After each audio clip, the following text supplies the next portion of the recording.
സ്നേഹം,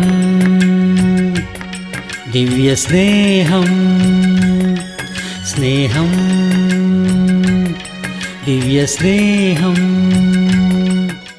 സാക്ഷ്യമില്ലാത്ത ക്രിസ്ത്യാനികൾ അല്ല. ഓരോ ക്രിസ്ത്യാനിക്കും സാക്ഷ്യമുണ്ടായിരിക്കണം. അനുഭവത്തോടു കൂടിയതായ സാക്ഷ്യം, രക്ഷയുടെ സാക്ഷ്യമുണ്ടായിരിക്കണം. ക്രിസ്തുവിൻ്റെ കൂടെ നടക്കുന്ന അനുഭവത്തോടു കൂടിയതായ സാക്ഷ്യമുണ്ടാകണം. ഈ ദിവസങ്ങൾ എവിടെ നോക്കിയാലും നാമമാത്ര ക്രിസ്ത്യാനികളെ കാണാൻ കഴിയും. ജന്മം കൊണ്ട് ക്രിസ്ത്യാനികളായവരെ കാണാൻ കഴിയും. ആചാരമനുഷ്ഠിക്കുന്ന ക്രിസ്ത്യാനികളെ കാണാൻ കഴിയും. അന്ധവിശ്വാസമുള്ളവരായ ക്രിസ്ത്യാനികളെ കാണാൻ കഴിയും. സീസണൽ ഭക്തന്മാരെ കാണുവാൻ കഴിയും. അവർക്ക് ആവശ്യമുള്ള സമയത്ത് ദൈവത്തിൻ്റെ അടുക്കൽ ചെന്ന് പ്രാർത്ഥിക്കുന്ന വ്യക്തികളെ കാണുവാൻ കഴിയും. എന്നാൽ ബൈബിളിൽ നാം പഠിക്കുകയാണെങ്കിൽ യേശുവിൻ്റെ അടുക്കൽ വരുന്ന എല്ലാ വ്യക്തികൾക്കും ഒരു സാക്ഷ്യമുള്ളതായി കാണാം. കർത്താവിൻ്റെ അടുക്കൽ വന്ന വ്യക്തികളോട് സാക്ഷ്യം പറയാൻ പറഞ്ഞാൽ, ഒരു വേള ഈ ദിവസം ലുദിയ, നമ്മുടെ ചർച്ചിലുള്ള ലുദിയ അല്ല, ബൈബിളിൽ ഉള്ളതായ ലുദിയ വന്നിട്ട്, ലുദിയ എന്ന് പറഞ്ഞാൽ ലിഡിയ, എന്താണ് സാക്ഷ്യം പറയുവാൻ പറഞ്ഞാൽ എന്തു പറയുമായിരിക്കും? എൻ്റെ പേര് ലുദിയ, ഞാൻ തിയത്തേര ദേശത്ത് താമസിക്കുന്നവൾ ആകുന്നു. ഞാൻ ചെറിയൊരു ജോലി ചെയ്യുന്ന വ്യക്തി ആണ്. എനിക്കൊരു ചെറിയ ബിസിനസ് ഉണ്ട്.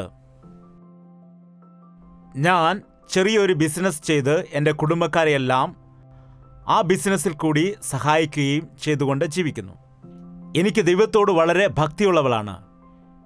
എന്നാൽ ആ ദൈവത്തെക്കുറിച്ച് പൂർണ്ണമായ ഗ്രാഹ്യം എനിക്കില്ലായിരുന്നു. എന്നാൽ ഞാൻ ചില ആളുകളുമായി ചേർന്ന് ഒരു സമുദ്രതീരത്തിരുന്ന് ഞങ്ങൾ കൂട്ടായ്മ ആചരിച്ച് പ്രാർത്ഥിച്ചപ്പോൾ, അങ്ങനെ ദൈവത്തോട് പ്രാർത്ഥിച്ചുകൊണ്ടിരുന്ന സമയത്ത് ഞങ്ങൾക്കറിയാത്ത ഒരു വ്യക്തി ആ സന്ദർഭത്തിലേക്ക് അവിടേക്ക് വരുവാൻ ഇടയായി. ഞങ്ങളെ കണ്ട ആ മനുഷ്യൻ ദൈവത്തിൻ്റെ വചനം, യേശുക്രിസ്തുവിനെക്കുറിച്ചുള്ള സത്യം ഞങ്ങളോട് വിവരിച്ചു തന്നു. അവൻ വചനം സംസാരിച്ച സമയത്ത് ദൈവം എൻ്റെ ഹൃദയത്തെ തുറക്കാനിടയായി. എന്നിലേക്ക് വലിയൊരു വിശ്വാസം വരാനിടയായി. വലിയൊരു മാറ്റം എനിക്കുണ്ടായി. യഥാർത്ഥ ദൈവത്തെ ഞാൻ കാണുവാനിടയായി. ഞാൻ കാത്തിരിക്കുന്ന മിശിഹ യേശുക്രിസ്തു ആണെന്നും എൻ്റെ പാപത്തിനു വേണ്ടിയാണ് അവൻ മരിച്ചതെന്നും ഉയർത്തെഴുന്നേറ്റതെന്നും ഉള്ള സത്യം ഞാൻ മനസ്സിലാക്കി. യേശുക്രിസ്തുവിനെ എൻ്റെ രക്ഷിതാവായി ഞാൻ അംഗീകരിച്ചു. യേശുവിനെ രക്ഷകനായി സ്വീകരിച്ച് ബാപ്റ്റിസം എടുക്കണമെന്ന് പറഞ്ഞു. അതിനുശേഷം ഞാൻ എൻ്റെ ഭവനത്തിൽ ചെന്ന് എൻ്റെ വീട്ടുകാരോട് മുഴുവൻ എൻ്റെ സാക്ഷ്യം പറഞ്ഞ് ഞാനും എൻ്റെ വീട്ടുകാർ എല്ലാവരും സ്നാനപ്പെടുകയും ചെയ്തു. സ്നാനപ്പെട്ട് ഞങ്ങൾ പ്രാർത്ഥിക്കുന്ന സമയത്ത് ഞങ്ങളുടെ ഭവനത്തെ ഒരു പ്രാർത്ഥനാ സ്ഥലമാക്കി മാറ്റണമെന്ന്, എന്നെ രക്ഷിച്ചതായ എൻ്റെ കർത്താവിന് എൻ്റെ ഭവനത്തെ സമർപ്പിക്കണമെന്ന് ഞാൻ തീരുമാനിച്ചു.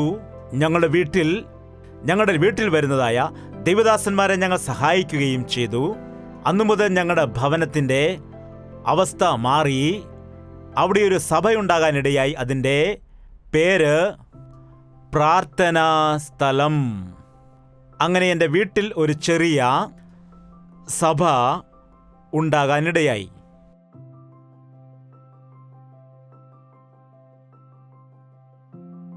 ഒരു വേള അതേ അധ്യായത്തിൽ, അപ്പോസ്തലപ്രവൃത്തികൾ 16-ാം അധ്യായത്തിൽ, ദൈവത്തിൻ്റെ ഹിതപ്രകാരം പൗലോസ് ആ സ്ഥലത്തിലേക്ക് പോയി. അപ്പോസ്തലപ്രവൃത്തികൾ 16-ാം അധ്യായം നാം പരിശോധിക്കുകയാണെങ്കിൽ മറ്റൊരു വ്യക്തിയെ നമുക്ക് കാണാൻ കഴിയും. ബാധ ഒഴിഞ്ഞു പോയതായ സ്ത്രീ. പൗലോസ് അവളുടെ തലയിൽ കൈവച്ച സമയത്ത് ദുരാത്മാവ് അവളെ വിട്ട് പോകാനിടയായി. അപ്പോസ്തലപ്രവൃത്തികൾ 16-ാം വാക്യം. ഞങ്ങൾ പ്രാർത്ഥനാ സ്ഥലത്തേക്ക് ചെന്നപ്പോൾ വെളിച്ചപ്പാടത്തിയായി ലക്ഷണം പറഞ്ഞു യജമാനന്മാർക്ക് വളരെ ലാഭം വരുത്തുന്ന ഒരു ബാലിക്കാരത്തി. അവൾ ഞങ്ങളെ എതിരേറ്റു. അവൾ പൗലോസിനെയും ഞങ്ങളെയും പിന്തുടർന്ന് ഈ മനുഷ്യർ അത്യുന്നതനായ ദൈവത്തിൻ്റെ ദാസന്മാർ, രക്ഷാമാർഗം നിങ്ങളോട് അറിയിക്കുന്നവർ എന്ന് വിളിച്ചു പറയാനിടയായി.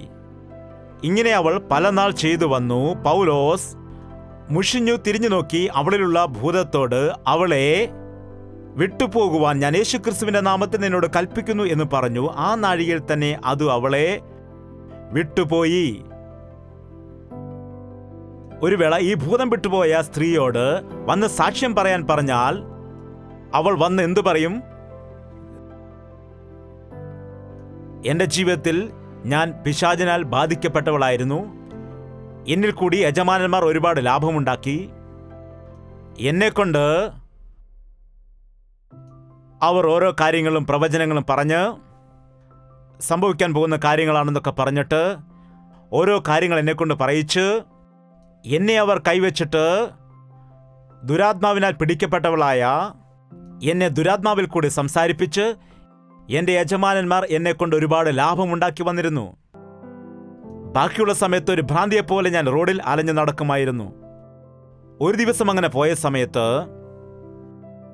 പൗലോസും ശീലാസും വിശ്വാസികളുടെ കൂട്ടായ്മയും എന്നെ കണ്ടു.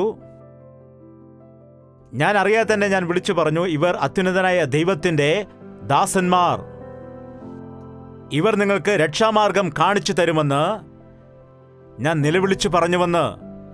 അവൾക്കറിയില്ല പിശാച് പറഞ്ഞത്. ഭൂതത്തിനറിയാം യേശുക്രിസ്തു ആരാണെന്ന്. അറിയാമോ ഇല്ലയോ? നിങ്ങൾക്കറിയാമോ?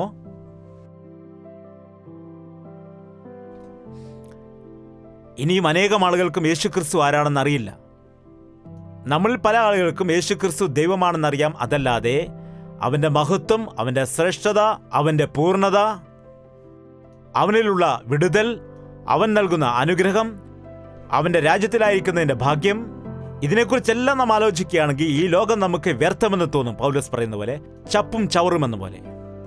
ഇപ്പോഴും കർത്താവിനെക്കുറിച്ചുള്ള മഹത്വത്തിൻ്റെ ആഴം നമുക്കറിയാത്തതുകൊണ്ട് ദൈവത്തിൻ്റെ രാജ്യത്തിനു വേണ്ടി പ്രവർത്തിക്കുവാൻ നാം മടി കാണിക്കുന്നു, പിറകോട്ട് പോകുന്നു. പിശാചിന് നല്ലവണ്ണം അറിയാം അവൻ സർവശക്തനായ ദൈവത്തിന്റെ പുത്രനാണെന്ന്. ഒന്നും അറിയാത്ത ചില ആളുകൾ പറയാറുണ്ട്, യേശുക്രിസ്തു ദൈവമല്ല, അവൻ ദൈവത്തിന്റെ പുത്രൻ മാത്രമാണ്, അതുപോലെ അവൻ ദൈവങ്ങളിൽ ഒരുവനാണ് എന്നൊക്കെ പറയുന്നവർ. എന്നാൽ പിശാചിന് നല്ലവണ്ണം അറിയാം. ഗന്നസരത്തിലായിരിക്കുമ്പോൾ പിശാച് ബാധിച്ച ഒരുവൻ വിളിച്ചു പറയുന്നുണ്ട്, സർവശക്തനായ ദൈവത്തിന്റെ പുത്ര, എനിക്കും നിനക്കും തമ്മിലെന്ത്? ഇവിടെ എന്താണ് പറയുന്നത്?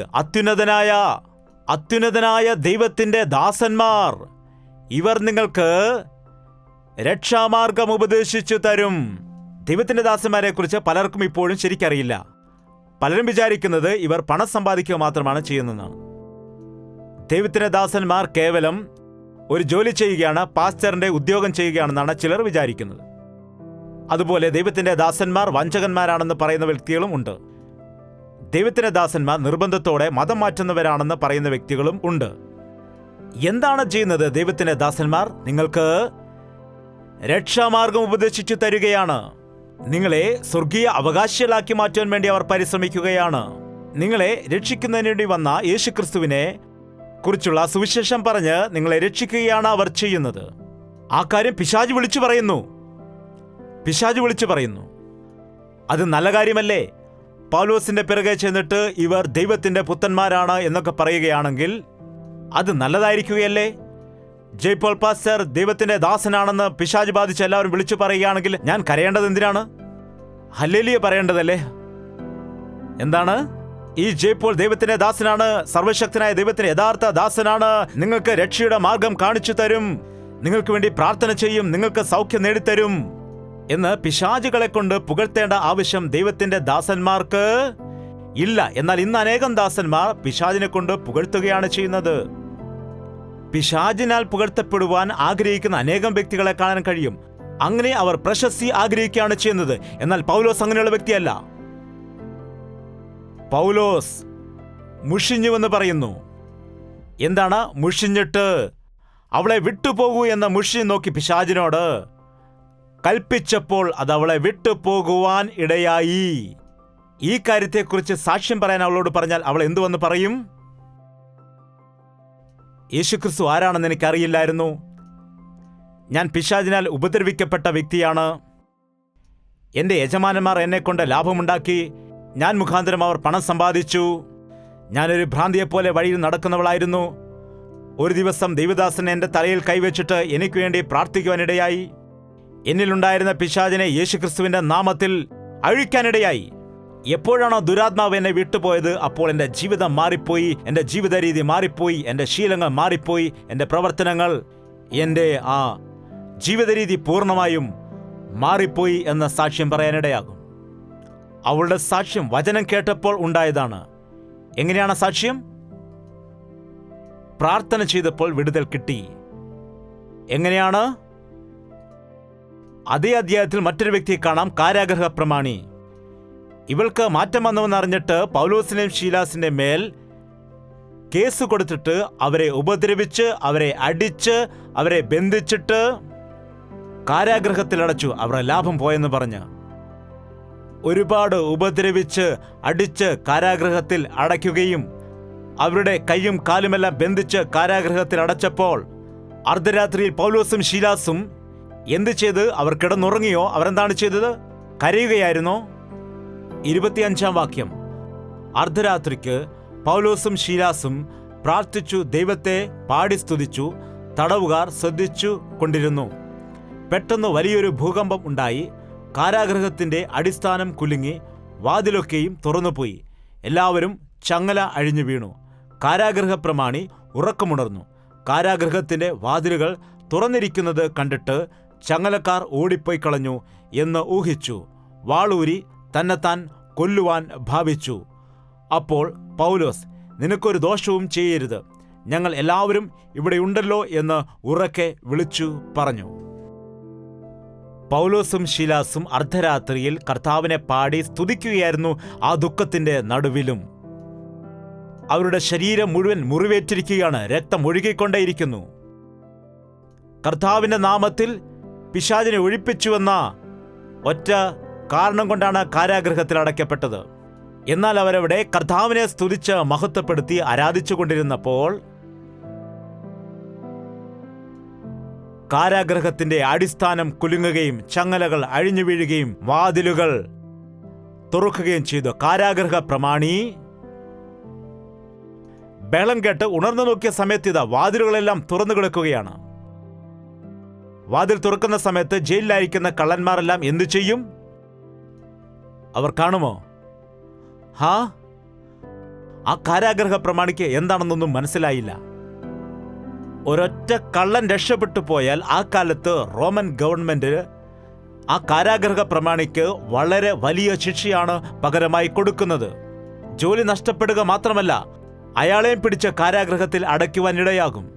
എല്ലാവരും ഓടിപ്പോയിരിക്കുന്നുവെങ്കിൽ തന്റെ കഥ ഇതോടെ കഴിഞ്ഞത് തന്നെ എന്നയാൾ ഭയപ്പെട്ടിട്ട് കത്തിയെടുത്തിട്ട് അയാൾ തന്നെത്താൻ കൊല്ലുവാൻ ശ്രമിക്കുകയാണ്. അങ്ങനെ കൊല്ലുവാൻ പോകുന്ന സമയത്ത് പൗലോസ് ഓടി വന്നിട്ട് പറയുകയാണ്, നിങ്ങൾ ഒരു ദോഷവും ചെയ്യരുത്, ഞങ്ങൾ ഇവിടെ തന്നെ ഉണ്ട് എന്ന്. അപ്പോൾ ചോദിച്ചു, യജമാനനെ, രക്ഷിക്കപ്പെടുന്നതിന് വേണ്ടി ഞാൻ എന്താണ് ചെയ്യേണ്ടത്? കർത്താവായ യേശുക്രിസ്തുവിൽ വിശ്വസിക്കുക, എന്നാൽ നീയും നിന്റെ കുടുംബവും രക്ഷ പ്രാപിക്കും എന്ന് പറയുകയുണ്ടായി. ഈ കാരാഗൃഹ പ്രമാണിയെ സാക്ഷ്യം പറയാൻ വേണ്ടി വിളിച്ചാൽ വന്നു പറയും, ഞാൻ റോമൻ സർക്കാരിന്റെ ഒരു അധിപതിയായിരുന്നു, ഞാൻ ജയിലിന്റെ സൂപ്രണ്ടായി ജോലി ചെയ്യുകയായിരുന്നു, ജയിലിന്റെ താക്കോലെല്ലാം എൻ്റെ കയ്യിലാണ് ഇരിക്കുന്നത്, ഞാൻ വളരെ വളരെ കൃത്യമായി ജോലി ചെയ്യുന്ന വ്യക്തിയാണ്. ഒരു ദിവസം പൗലോസിനെയും ശീലാസിനെയും മതം സംബന്ധിച്ച വിഷയത്തിൽ കാരാഗൃഹത്തിൽ കൊണ്ടുവന്നു. അവരെ അവിടെ കൊണ്ടുവന്ന് ഒരുപാട് ഉപദ്രവിച്ചു. ചാട്ടവാറുകൊണ്ട് അവരെ ഒരുപാട് അടിക്കാനിടയായി. അവരെ കാരാഗൃഹത്തിൽ അടച്ചു. അങ്ങനെ എന്നാൽ ആ രാത്രി ഒരു അത്ഭുതം സംഭവിച്ചു. ഒരു വലിയ ഭൂകമ്പമുണ്ടായി. അടിസ്ഥാനങ്ങൾ കുലുങ്ങി, ബന്ധനങ്ങൾ അഴിഞ്ഞുപോയി, വാതിലുകൾ തുറന്നുപോയി. ഞാൻ സ്വയം കത്തിയെടുത്തിട്ട് മരിക്കുവാൻ തുടങ്ങിയ സമയത്ത് പൗലോസ് ഓടി പറഞ്ഞു, നിങ്ങൾ മരിക്കരുത്, ഞങ്ങൾ ഇവിടെ തന്നെ ഉണ്ട്. ആ സമയത്ത് എനിക്ക് ഒരുപാട് അത്ഭുതം തോന്നി. കാരാഗൃഹത്തിന്റെ വാതിലുകൾ തുറന്നിട്ടും കാരാഗൃഹത്തിലുള്ള ആളുകൾ വെളിയിൽ പോയില്ലെങ്കിൽ അതിന്റെ അർത്ഥം എന്താണ്? അവർക്കും മാറ്റം വന്നിരിക്കുന്നു. ഒരു വലിയ ഉണർവ് അവിടെ ഉണ്ടാകാനിടയായി. ഈ അത്ഭുതങ്ങളെല്ലാം കണ്ടിട്ട് ഞാൻ രക്ഷിക്കപ്പെടാൻ എന്ത് ചെയ്യണമെന്ന് ചോദിച്ച സമയത്ത് അതിനുവേണ്ടി പൂജകൾ ചെയ്യണമോ, എന്തെങ്കിലും ആചാരങ്ങൾ അനുഷ്ഠിക്കണമോ, യാത്രകൾ ചെയ്യണമോ, പുണ്യപ്രവൃത്തികൾ ചെയ്യണമോ എന്നൊക്കെ, എന്തൊക്കെയാണ് ചെയ്യേണ്ടത്, ബലി അർപ്പിക്കണമോ, യാഗം കഴിക്കണമോ എന്നൊക്കെ വിചാരിച്ചപ്പോൾ അയാൾ പറയുകയുണ്ടായി, കർത്താവായ യേശുക്രിസ്തുവിൽ വിശ്വസിച്ചാൽ നീയും നിന്റെ കുടുംബവും രക്ഷ പ്രാപിക്കും എന്നുള്ളതായ സത്യം.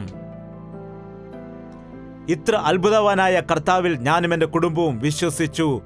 ഞാനും എൻ്റെ കുടുംബവും ഒരുമിച്ച് ബാപ്റ്റിസം എടുക്കുകയും ചെയ്തു. ഇവിടെ 3 പേരുടെയും സാക്ഷ്യം ഒരുപോലെയാണോ?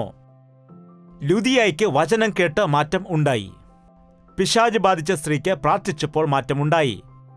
അത്ഭുതങ്ങൾ കണ്ട് മാറ്റമുണ്ടായത് കാരാഗൃഹ പ്രമാണിക്ക്. ആര് എങ്ങനെ മാറി എന്നത് പ്രധാനമല്ല, അവരുടെ ജീവിതത്തിൽ മാറ്റമുണ്ടാകുന്നുണ്ടോ എന്നതാണ് ശ്രദ്ധിക്കേണ്ടത്.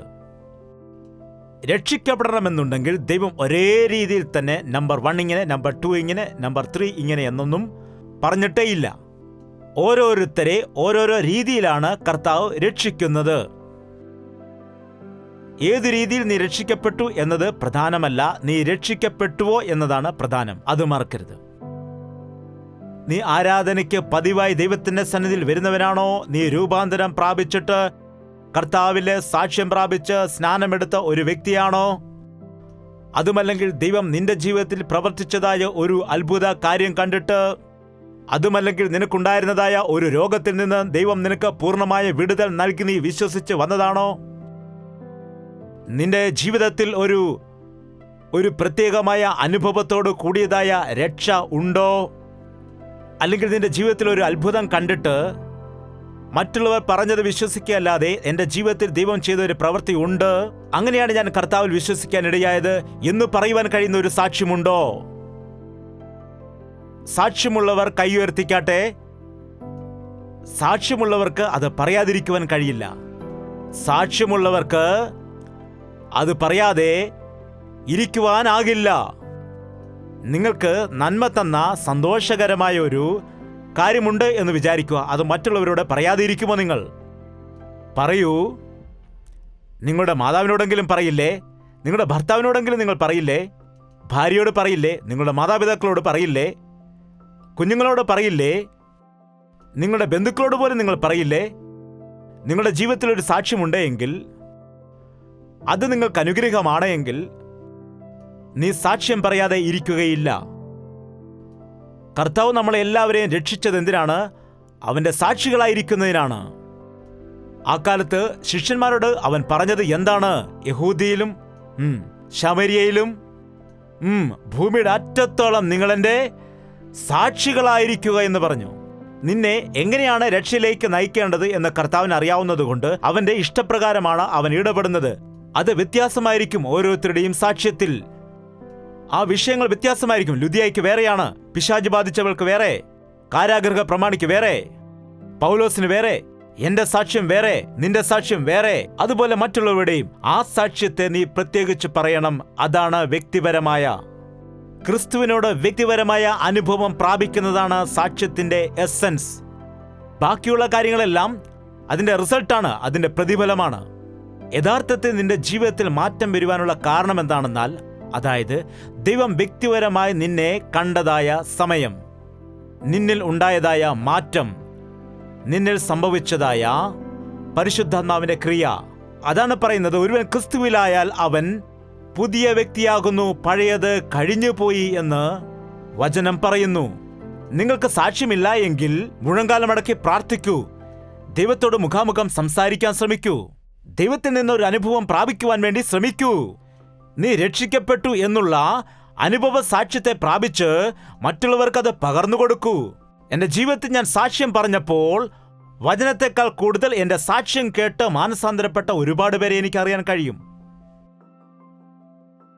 എനിക്കറിയാത്ത വ്യക്തികൾ അനേകരുണ്ട്. എന്നാൽ എനിക്കറിയാവുന്ന വ്യക്തികൾ, ഒരു ദിവസം ഞാൻ മീറ്റിംഗിൽ എൻ്റെ സാക്ഷ്യം പറയാനിടയായി. ഈ ദിവസം തന്നെ ഞാൻ തീരുമാനമെടുത്ത് വീട്ടിൽ ചെന്ന് പ്രാർത്ഥിക്കും എന്ന് ഞാൻ സാക്ഷ്യം പറഞ്ഞ സമയത്ത് അവിടെ ഇരുന്ന ഒരു യൗവനക്കാരൻ അതേ ദിവസം തന്നെ, ഈ ദിവസം തന്നെ എനിക്ക് ദൈവത്തോട് സംസാരിക്കണം, കർത്താവിനോട് ഞാൻ പ്രാർത്ഥിക്കും എന്ന തീരുമാനമെടുത്ത് പ്രാർത്ഥിക്കുവാൻ ഇടയായി. ആ ദിവസം തന്നെ രക്ഷിക്കപ്പെടുവാൻ ഇടയായി. അടുത്ത ദിവസം വന്നിട്ട് എന്നോട് സാക്ഷ്യം പറയുവാനിടയായി. അവൻ എന്റെ സാക്ഷ്യത്തിൽ കൂടി അവന് പ്രേരണയുണ്ടാകുകയും കർത്താവിന്റെ പാദപീഠത്തിൽ പ്രാർത്ഥിക്കുകയും രക്ഷ പ്രാപിക്കുകയും ചെയ്തു എന്ന്. കർത്താവ് അവനെ രക്ഷിച്ചു. അതിനുശേഷം ഞാൻ അല്പം കഴിഞ്ഞിട്ടാണ് വന്നത്. പിന്നീട് എനിക്ക് മനസ്സിലായി, തന്റെ ജീവിതത്തെ കർത്താവിന് വേണ്ടി സമർപ്പിച്ചിട്ട് മദ്രാസിൽ ബൈബിൾ കോളേജിൽ ചേരുവാനിടയായി. എന്താണ്? ഒരു സാക്ഷ്യത്തിലൂടെ ഒരു വ്യക്തി മാറിയിട്ട് തൻ്റെ ജീവിതം ദൈവവേലയ്ക്ക് വേണ്ടി സമർപ്പിച്ചിരിക്കുന്നു. ഞാൻ സാക്ഷ്യം പറയാതിരുന്നെങ്കിൽ, എൻ്റെ സാക്ഷ്യം ഞാൻ പങ്കുവച്ചില്ലായിരുന്നെങ്കിൽ, ഒരു വേള ഒരു വ്യക്തിക്ക് ജീവിതത്തിൽ അനുഗ്രഹമായി തീരാതിരിക്കുവാൻ തക്കവണ്ണം ഒരു ശാപമായി ഞാൻ മാറിയേനെയും. അപ്പോൾ നിങ്ങൾ ജോലി ചെയ്യുന്ന സ്ഥലത്ത് സാക്ഷികളായി ജീവിക്കണം. സാക്ഷ്യമെന്ന് പറയുമ്പോൾ അത് വിളിച്ചു പറഞ്ഞു നടക്കേണ്ട കാര്യമേ ഇല്ല. നിന്നെ കാണുന്നുണ്ട് നിന്റെ കൂടെയുള്ളവർ, നിന്റെ ചുറ്റുമുള്ളവർ നിന്നെ ശ്രദ്ധിക്കുന്നുണ്ട്.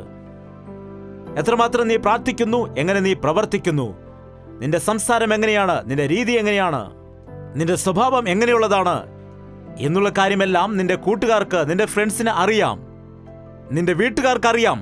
ആദ്യം നിന്റെ ഭക്തിയെ നിന്റെ വീട്ടുകാർ അംഗീകരിക്കണം. ആർ അംഗീകരിക്കണം? വെളിയിലുള്ളവർക്ക് വിശ്വസിക്കാൻ എളുപ്പമാണ്. എന്നാൽ ആർ വിശ്വസിക്കണം? നിന്റെ വീട്ടിലുള്ളവർ വിശ്വസിക്കണം. അത് നാം ശ്രദ്ധിക്കേണ്ട ഒരു കാര്യമാണ്. നിന്റെ വീട്ടിലുള്ളവർക്ക് നിന്റെ സാക്ഷ്യം പറയുവാൻ കഴിയുന്നില്ലെങ്കിൽ വെളിയിലുള്ളവർ പറഞ്ഞിട്ട് അതുകൊണ്ട് യാതൊരു പ്രയോജനവുമില്ല.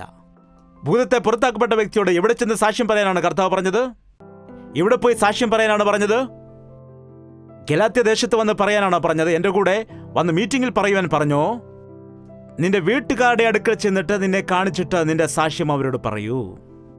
നിന്റെ വീട്ടുകാർ നിന്നെ കണ്ടിട്ടുണ്ട്, നീ ഇഷ്ടമുള്ളതുപോലെ കറങ്ങുന്നത്, വേദനിപ്പിക്കുന്നത്, നിന്റെ ക്രൂരതയോടുള്ള പെരുമാറ്റം. ചെല്ലു, ഇപ്പോൾ ചെന്നിട്ട് നീ സ്വസ്ഥത പ്രാപിച്ച ശേഷം നിന്നെ വിടുവിച്ചതായ ദൈവം എത്ര വലിയവനാണ്, നിന്റെ ജീവിതത്തിൽ ദൈവം ആ അത്ഭുതങ്ങൾ ചെയ്തത് എത്ര വലിയ കാര്യമാണ് നിന്റെ വീട്ടുകാരെ കാണിക്കൂ. നിന്റെ ദേശക്കാരോട് നിന്റെ സാക്ഷ്യങ്ങൾ പങ്കുവയ്ക്കൂ. നിന്നെ കാണുന്നവരോട് പറയാൻ പറഞ്ഞപ്പോൾ അവൻ ചെന്ന് ദെക്കപ്പൊലിയിലും എല്ലാവരോടും സാക്ഷ്യം പറഞ്ഞപ്പോൾ അനേകം ആളുകൾ യേശുക്രിസ്തുവിലേക്ക് വരുവാൻ ഇടയായി. ഞാൻ നിങ്ങളെ വിടത്തില്ല. വീണ്ടും ചോദിക്കും അടുത്തയാഴ്ച. നിങ്ങളുടെ സാക്ഷ്യങ്ങൾ എഴുതിക്കൊണ്ട് എല്ലാവരും വരിക. സാക്ഷ്യമില്ല എങ്കിൽ കർത്താവിൻ്റെ അടുക്കൽ മുഴങ്കാൽ മടക്കി കർത്താവിനോട് യാചിച്ച്, കർത്താവെ നീ എന്നെ അനുഗ്രഹിച്ചല്ലാതെ ഞാൻ നിന്നെ വിടുകയില്ലെന്ന് പറഞ്ഞ് യാക്കോബ് മല്ല് പിടിച്ചതുപോലെ നിങ്ങൾ മല്ല് പിടിച്ച് സാക്ഷ്യത്തെ നേടാൻ ശ്രമിക്കൂ. ഒരനുഭവം നേടുവാൻ വേണ്ടി പരിശ്രമിക്കൂ. നിങ്ങൾക്ക് ഈ ലോകത്തിൽ എന്തെല്ലാം ഉണ്ടായാലും ഇല്ലെങ്കിലും യേശുവിനെ കുറിച്ചുള്ളതായ സാക്ഷ്യം നിങ്ങൾക്കില്ല എങ്കിൽ സ്വർഗത്തിൽ നിങ്ങൾക്ക് പോകാൻ കഴിയില്ല. കർത്താവിൻ്റെ രാജ്യത്തിൽ പ്രവേശിക്കുവാൻ കഴിയില്ല. നിങ്ങളുടെ ഡിഗ്രിയേക്കാൾ നിങ്ങൾക്കുള്ള കഴിവ്, ടാലന്റ് എല്ലാം എന്തൊക്കെയായാലും അതെല്ലാ കാര്യങ്ങളും ഒരു വശത്താണ്. എന്നാൽ കർത്താവിന് വേണ്ടി ഞാൻ പാട്ടുകൾ പാടുന്നുണ്ടല്ലോ, ദൈവവേല ചെയ്യുന്നുണ്ടല്ലോ, അവൻ്റെ ശുശ്രൂഷയിൽ ഭാഗവാക്കാകുന്നുണ്ടല്ലോ, ദൈവത്തിൻ്റെ ആലയത്തിൽ ഞാൻ ഒരുപാട് കാര്യങ്ങൾ സഹായിക്കുന്നുണ്ടല്ലോ എന്നൊക്കെ പറഞ്ഞ് നിങ്ങൾ എന്തെല്ലാം കാര്യങ്ങൾ ചെയ്താലും നിനക്ക് സാക്ഷ്യമില്ല എങ്കിൽ എല്ലാം സീറോ മാത്രമാണ്. നിങ്ങളുടെ ഹൃദയം ദൈവത്തിൻ്റെ സന്നിധിയിൽ ശരിയല്ലാത്തത് കൊണ്ട് ഈ കാര്യങ്ങൾക്ക് നിങ്ങൾക്ക് അനുഗ്രഹമില്ല. നിങ്ങൾ എന്തെല്ലാം ചെയ്താലും അതിനൊരു പ്രതിഫലം നിങ്ങൾക്ക് ഉണ്ടാകുന്നതേ ഇല്ല. അതുകൊണ്ട് കർത്താവിൻ്റെ സന്നിധി നിരപ്പോടെ ആയിരിക്കാം. എല്ലാ സമയവും ദൈവത്തിൻ്റെ സന്നിധിയിൽ വരുമ്പോൾ ദൈവത്തിൻ്റെ സന്നിധിയിൽ വന്ന് നിരപ്പ് പ്രാപിക്കാൻ ലഭിക്കുന്ന അവകാശമാണിത്. ഈ സമയത്ത് സ്നാനപ്പെടാത്ത വ്യക്തികൾ സ്നാനപ്പെടുന്നതിന് വേണ്ടി നിങ്ങളെ തന്നെ ഒരുക്കുക. പെട്ടവർ കർത്താവിന്റെ സന്നിധിയിൽ സമർപ്പിച്ച് പ്രാർത്ഥിക്കൂ. നിങ്ങളുടെ എല്ലാ വിഷയങ്ങളും കർത്താവിന്റെ സന്നിധിയിൽ സമർപ്പിച്ച് പ്രാർത്ഥിക്കുക. നമുക്കിപ്പോൾ പ്രാർത്ഥനയ്ക്ക് വേണ്ടി എഴുന്നേൽക്കാം, തലകളെ വണക്കാം. പരിശുദ്ധനായ സ്നേഹമുള്ള പിതാവേ, കർത്താവേ, നീ ഞങ്ങളെ ഒന്ന് നോക്കണമേ. കുറേ വർഷങ്ങളായിട്ട് ക്രിസ്ത്യാനികൾ എന്ന് ഞങ്ങൾ പറയുകയും ക്രിസ്തീയ കുടുംബത്തിൽ ഞങ്ങൾ ജനിച്ചവരാണെന്ന് വിചാരിക്കുകയും ചെയ്ത് ഭക്തി വെറും ആചാരത്തിലും അനുഷ്ഠാനത്തിലും ഒതുക്കിക്കൊണ്ട് സാക്ഷികളായി ജീവിക്കാൻ കഴിയാത്തവരായി ഞങ്ങൾ മാറാതെ അനുഭവമുള്ള സാക്ഷികളായി നിൽക്കാൻ ഞങ്ങളെ സഹായിക്കണമേ. ആരെ ഏതു രീതിയിലാണ് സ്വാധീനിക്കേണ്ടത്, ഏത് ഹൃദയങ്ങളെ ഏതു രീതിയിലാണ് നീ മാറ്റേണ്ടത്, നിന്റെ വചനം സംസാരിക്കുമ്പോൾ, നിന്റെ ദാസന്മാർ പ്രാർത്ഥിക്കുന്ന സമയത്ത്, നീ ചെയ്ത അത്ഭുത കാര്യങ്ങൾ കാണുമ്പോൾ, നിന്റെ സ്നേഹവും കരുണയും ദർശനവും ഞങ്ങൾ പ്രാപിക്കുമ്പോൾ, വേദപുസ്തകത്തിലുള്ള നിന്റെ ഭക്തന്മാർ എങ്ങനെയാണ് അങ്ങനെയുള്ള അനുഭവങ്ങൾ പ്രാപിച്ചെടുത്തത്, ഈ കാലത്തും അതുപോലെ തന്നെ ഇന്നലെയും ഇന്നും എന്നും ഒരേപോലെയുള്ള ദൈവത്തെയാണ് ഞങ്ങൾ ആരാധിക്കുന്നത് കൊണ്ട് ഞങ്ങളോട് സംസാരിക്കണമേ. ഞങ്ങളുടെ ജീവിതത്തെ മാറ്റണമേ. ഞങ്ങളുടെ സ്വഭാവത്തിൽ മാറ്റം കൊണ്ടുവരണമേ. ഞങ്ങളുടെ ഭക്തി വെറും വാക്കുകളിൽ ഒതുങ്ങാതെ ഞങ്ങളുടെ ജീവിതത്തിൽ പ്രവൃത്തികളിൽ വെളിപ്പെടുവാനുള്ള സഹായം ചെയ്യണമേ. ഞങ്ങളുടെ നടപ്പ്, ഞങ്ങളുടെ പ്രവൃത്തികൾ, ഞങ്ങളുടെ സംസാരം, ഞങ്ങളുടെ ജീവിതം എല്ലാറ്റിലും മാറ്റം കൊണ്ടുവരാനുള്ള സഹായം ചെയ്യണമേ. പഴയ കാര്യങ്ങൾ ഉപേക്ഷിച്ച് പുതിയ മാർഗത്തിൽ നടക്കുന്നവരായി, പഴയ പാപജീവിതത്തെ വിട്ടിട്ട് ഒരു വിശുദ്ധമായ ജീവിതം മുന്നോട്ട് കൊണ്ടുപോകുവാൻ ഞങ്ങളെല്ലാവരെയും സഹായിക്കണമെന്ന് യേശുക്രിസ്തുവിന്റെ നാമത്തിൽ അപേക്ഷിക്കുന്നു പിതാവേ. ആമേൻ. യേശുവേ യേശുവേ യേശുവേ യേശുവേ യേശുവേ യേശുവേ യേശുവേ യേശുവേ നിന്നെ നിന്നെ എന്നും ഞാൻ സേവിക്കും, നീ മാത്രം രാജാവെന്നും. നിന്നെ നിന്നെ എന്നും ഞാൻ സേവിക്കും, നീ മാത്രം രാജാവെന്നും. യേശുവേ യേശുവേ യേശുവേ യേശുവേ യേശുവേ യേശുവേ യേശുവേ യേശുവേ യേശുവേ യേശുവേ